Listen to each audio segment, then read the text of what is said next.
नमस्कार, मैं इंदिरा शबनम इंदु फेसबुक ते इंदिरा पूनावाला जे नाले सां मशहूर आहियां। मां तव्हांजे साम्हूं सिंधीअ में गज़ल पेश करे रही आहियां।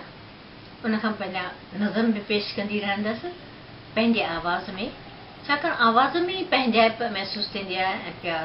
ऐं अलाए छो मूंखे ईअं लॻंदो आहे कंहिंजी आवाज़ ॿुधण सां माण्हू ॼण जे वेझो वधीक अची वेंदो आहे।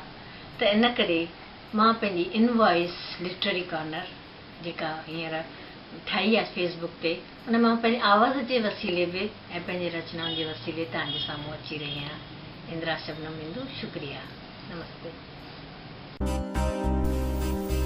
पेश ख़िदमत आहे हिकिड़ो सिंधी गज़ल, तहत में ई मां ॿुधाए रही आहियां।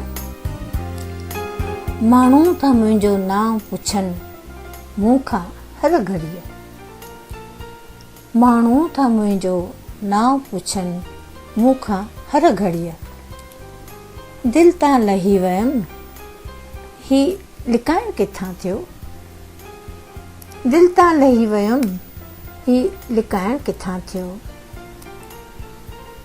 महफ़िल ते हल्की मुर्क, महफ़िल ते हल्की मुर्क चपनि ते मढ़े रखणु, महफ़िल में हल्की मुर्क चपनि ते मढ़े रखणु, तन्हा रहणु ही दर्द भुलाइण किथां थियो।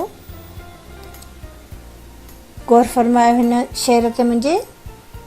दिलि में हज़ार ज़ख़्म कुड़नि ऐं झुड़नि पिया, दिलि में हज़ार ज़ख़्म कुड़नि ऐं झुरनि पिया, ॿाहिरि न को खरंड छुटाइण किथां थियो।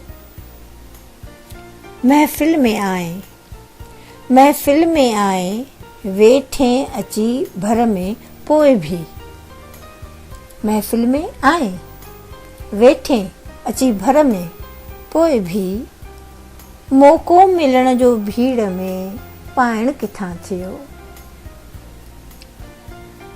मुंहं सां न बाफ़िजे रुगो अंदर में खामिजे, मुंहं सां न बाफ़िजे रुगो अंदर में खामिजे, चओ त भला, चओ त भला ही सब्र कमाइण किथां थियो। तारुनि जी थिए थी गूंज, ताड़ियुनि जी थिए थी गूंज, अखियुनि में अथम सवाल। आख़िरी बंद पेश करे रही आहियां। तारुनि जी थिए थी गूंज, अखियुनि में अथम सवाल, आपो वधियो, आपो वधियो त क़दुरु वधाइण किथां थियो। तारुनि जी थिए थी गूंज, अखियुनि में अथम सवाल, आपो वधियो त क़दुरु वधाइण किथां थियो।